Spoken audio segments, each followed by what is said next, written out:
Gina Haspel, President Trump's nominee to run the CIA, disavowed the agency's torture program in a letter this week to Senator Mark Warner, Democrat of Virginia and the Vice Chairman of the Senate Intelligence Committee. Credit Tom Brenner, The New York Times, May 15, 2018. Washington. Gina Haspel, President Trump's nominee to lead the CIA, appeared on Tuesday to have secured the votes to be confirmed after she declared that the agency should not have undertaken its interrogation program in which C.I.A detainees were tortured after the September 11 attacks. She had refused to condemn the program at her confirmation hearing last week. With the benefit of hindsight and my experience as a senior agency leader, the enhanced interrogation program is not one the CIA should have undertaken, she wrote in a letter to the top Democrat on the Senate Intelligence Committee, Senator Mark Warner of Virginia. The United States must be an example to the rest of the world, and I support that. After receiving the letter, Mr. Warner announced on Tuesday afternoon that he would support her confirmation. Soon after, two other Democrats, Senators Heidi Heitkamp of North Dakota and Bill Nelson of Florida, said they, too, would vote for Ms. Haspel. The Intelligence Committee is scheduled to vote on her confirmation on Wednesday. The Senate Majority Leader, Mitch McConnell, Republican of Kentucky, said he expected the full Senate would vote at the end of the week. Ms. Haspel said one of the hard lessons since 9/11 was the costs of the agency's use of torture, which she called enhanced interrogation. While I won't condemn those that made these hard calls, and I have noted the valuable intelligence collected, the program ultimately did damage to our officers and our standing in the world, she wrote. Ms. Haspel's apparently clear path to confirmation essentially ends a cycle of debate about the agency's use of torture after the September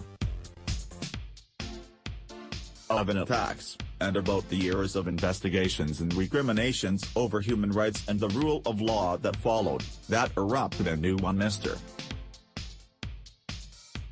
Trump tapped her as the next director of the C.I.A. She would be the first woman to lead the agency.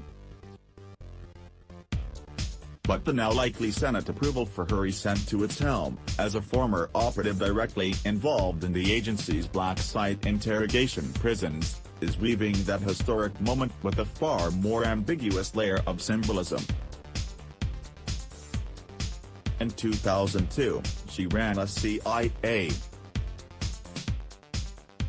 prison in Thailand during which a captured C.I.A detainee, Abdulrahim al-Nashiri, who was accused of orchestrating the 2000 bombing of the American destroyer Cole off the coast of Yemen, was subjected to waterboarding and other coercive techniques. She was also involved in the agency's destruction of tapes of interrogation sessions in 2005. Mr. Warner called his decision difficult and said there were valid questions about her record.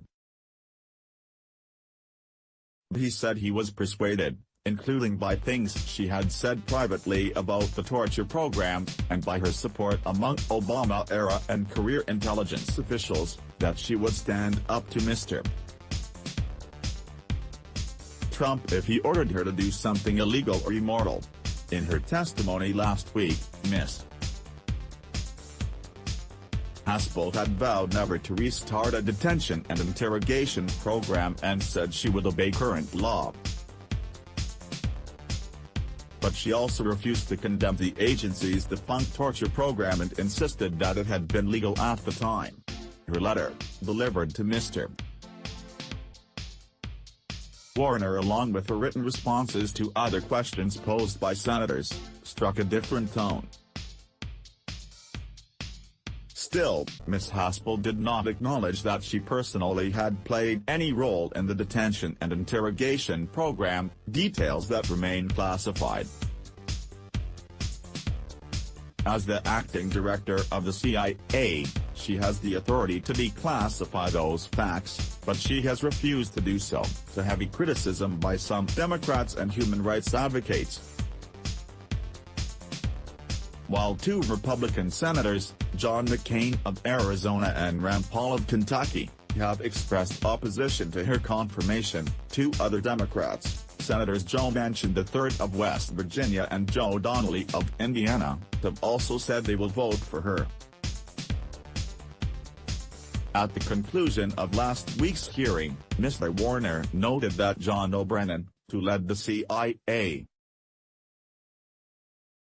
in the second term of the Obama administration, had during his 2013 confirmation process quite explicitly repudiated the agency's interrogation program. He pushed her to make a clearer public statement, one he said on Tuesday he had now received. Ms. Haspel's repudiation of the program reinforced the obstacles to Mr.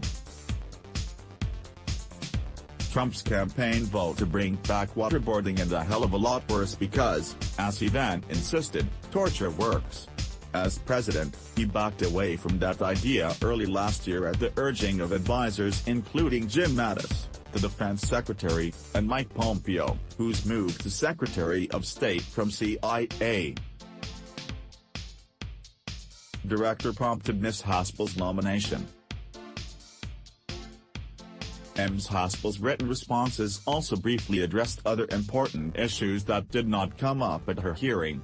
Asked about the Iran nuclear deal that Mr. Trump withdrew from last week, she said that Iran had continued to substantially meet its commitments. She also said she agreed with the intelligence community's assessment that Russia interfered in the 2016 election and pledged to fully cooperate with the investigations into it, including by the special counsel, Robert S.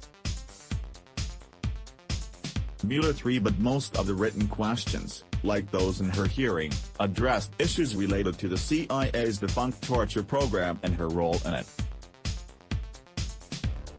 Several addressed apparent discrepancies in her testimony.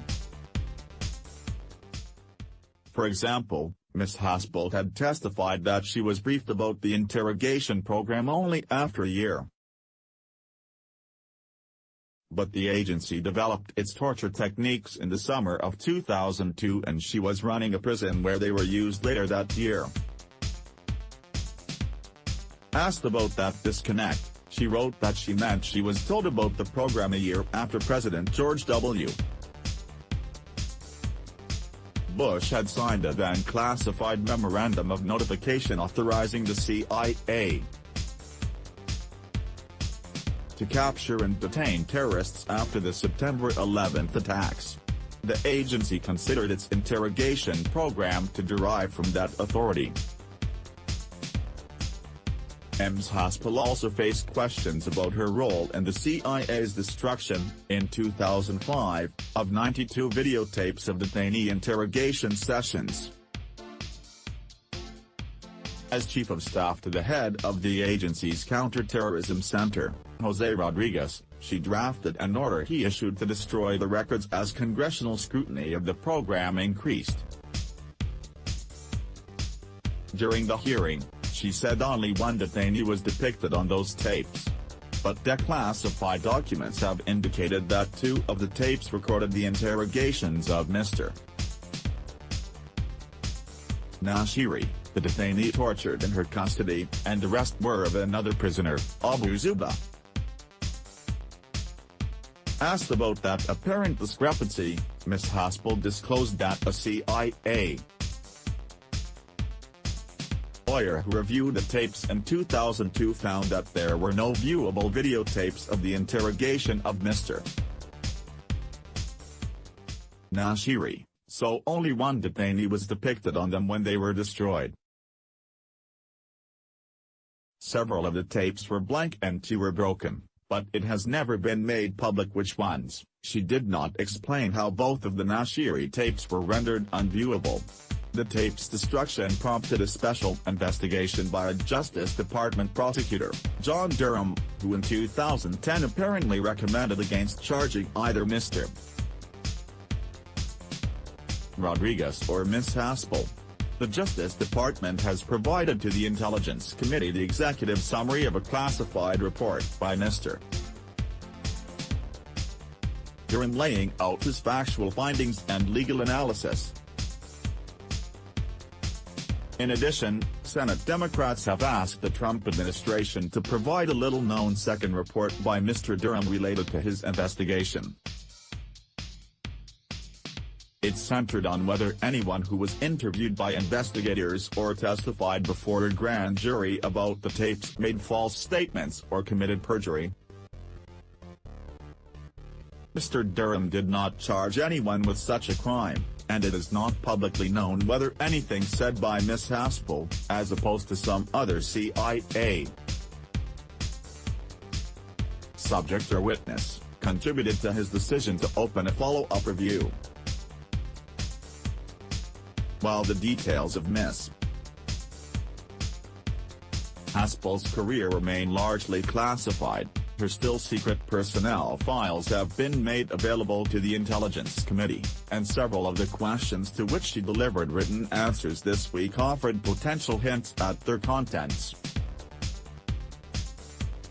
For example, Senator Ron Wyden, Democrat of Oregon, pressed her about whether, during the Bush administration's second term, when the program was winding down, she advocated continuing or expanding it.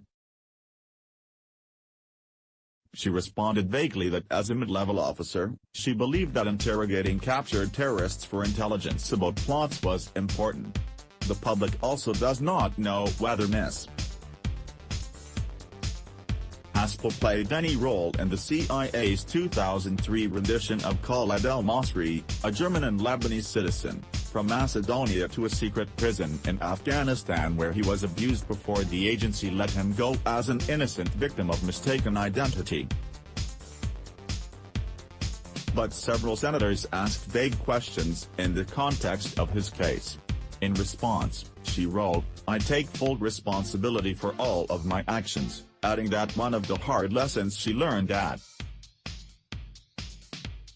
the Counterterrorism Center was the need to foster a culture of questioning in the workforce in which junior officers feel comfortable challenging the process to make sure CIA's activities adhere to the highest standards.